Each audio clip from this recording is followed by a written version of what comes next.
גלית דיל, אני סופרת ילדים ונוער, אני כותבת ספרי מתח, פנטזיה, אימה, בהוצאת עם עובד. בין הספרים שכתבתי, טלטלים מחושפים, הפנימייה שלא הייתה, אנשי הקירות, יראת כחולי העין, הבובה, המכשף האפגני.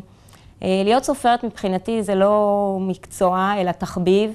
אני במקצועי עורכת דין ורואת חשבון, והאמת היא שבדרך כלל אנחנו מטבע הדברים אוהבים יותר את התחביב, וככה באמת זה מה שקורה אצלי. בימים אני באמת עסוקה במקצועות התובעניים שלי, ואילו בלילות שהם גם משרים לי את האווירה המתאימה, אני צוללת אל תוך העולמות המסתוריים. במסגרת מפגשים שאני עורכת עם תלמידים בבתי הספר בהתנדבות מלאה, יש לי המון אינטראקציה עם התלמידים, והצלחתי לגלות שכמו שאצלי, לאחר יום עבודה ארוך, מפרך, ובתי משפט, אוניברסיטה, אני נהנית להיכנס לעולמות הקסומים שלי, אותה חוויה בדיוק חווים הקוראים שלי, אלא מהצד השני, כשהם נוטלים את אחד מספריי לידיהם, זו חוויה באמת מעולם אחר, פסק זמן מתוק מהמציאות, התנתקות מעולמנו, תחושה עילאית שלא דומה לשום דבר אחר.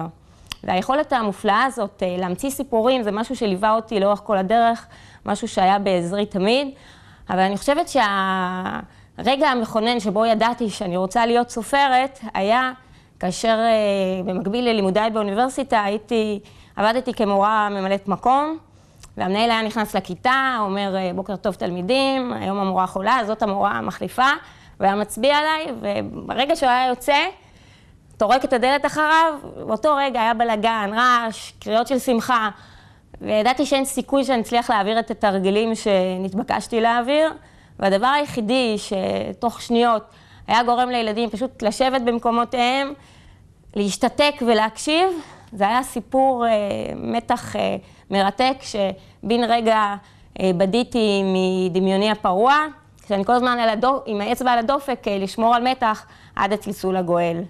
ומה שנחמד זה שבהפסקות היו ניגשים אליי ילדים ומתעניינים איפה אפשר לקנות את הספר שממנו סיפרתי עכשיו, וזה הצחיק אותי, מה לקנות, רק הרגע המצאתי את זה. וזה בעצם הוביל לכתיבת הספר הראשון שלי, שעון הקסמים, שבאמת כשישבתי וכתבתי אותו הרגשתי כמו ציפור הפורסת כנפיים ועפה. הספר שבחרתי לדבר עליו זה הפנימייה שלא הייתה. זאת הגיבורה שלנו, קוראים לה דנה. דנה נשלחת לפנימייה רחוקה ומסתורית. כבר בדרכה לפנימייה ברכבת עוברות אליה חוויות מצמררות. דנה יורדת מהרכבת, הרכבת נעלמת, המסילה נעלמת, והיא מוצאת את עצמה במקום בודד, אפל ושומם. והיא הולכת ונפצעת, ובשלב הזה הייתי רוצה להקריא לכם מתוך הספר עצמו. המולת ילדים משחקים הגיעה פתאום לאוזניה, והפיחה בתקווה שזהו אכן מחוז חפצה. נרגשת ומאססת הרימה את ראשה, והיא הופתעה לגלות שהיא ניצבת על סף שער של בית גדול, ענק ומואר, נטול חלונות, ותהתה כיצד המבנה הענק הזה, המסנבר בפנסיו הרבים, התגלה לה בפתאומיות שכזאת ולא נראה לה מרחוק. בחשש התקדמה לי איתה דרך שער פלדה ענק שהיה פתוח לרווחה. כמזמין אותה להיכנס, ובליבה תקווה שהפנימייה החדשה אכן תצדיק את האיסורים הרבים שעברה. לנגד עיניה התגלתה רחבה ענקית, האוויר במקום נראה אחור, היא חשה כאילו היא צועדת בתוך ענן אפרורי וסמיך, שמערפל את הכל, ומצמצה בעיניה כדי להיטיב לראות. תחושה משונה ולא ברורה התגנבה לליבה, כאילו הרכיבה לפתע משקפיים הצובעים באפור את כל הסובב אותה, כאילו היא נעטפת במעטה של אפלה. בפנימייה הזאת כולם משונים, מתנהגים בצורה בלתי אנושית, המורים, התלמידים, גם כולם מתעלמים ממנה. היחידים שלא מתעלמים ממנה וככה מאוד מרתיעים אותה, זה אב והם הבית שהם המנהלים של הפנימייה, שאותם לא מעניין, לא שיעורים, לא מבחנים, לא לימודים. מה מעניין אותם? הם נותנים לספר חוקים שחור עב כרס, שאלה חוקי הפנימייה הקדושים, והיא מתבקשת פשוט ללמוד את החוקים האלה בעל פה ולציית להם. ודנה נערה מאוד ממושמעת, זה בדיוק מה שהיא עושה.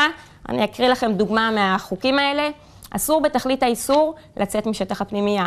אסור לרדת לקומת המרתפים. מכתבים הביתה יישלחו אך ורק דרך אב ואם הבית. אסורים ביקורים של בני משפחה או חברים. אסור השימוש בשעונים, לוחות שנה או כל אמצעי אחר אשר עלול לרמוז על הזמן. אסור אפילו לדבר על הזמן. מהרגע שדנה הגיעה לפנימייה, אין לה מושג כמה זמן עבר. אולי עברו ימים, שבועות, חודשים, שנים, אין לה מושג. אסור להכניס לפנימייה מראות או כל חפץ אחר שבועתך עלולה להשתקף בו. דנה היא בסך הכל נערה, היא רוצה לדעת אם היא גדלה, השתנתה, התייפתה, היא לא יכולה לעשות את זה כי אין מראות בפנימייה.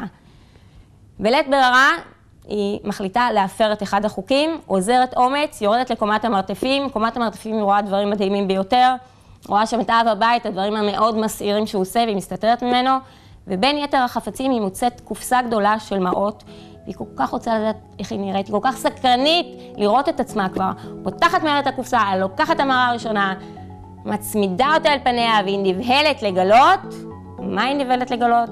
אתם תגלו בכוחות עצמכם כשתקראו את הספר.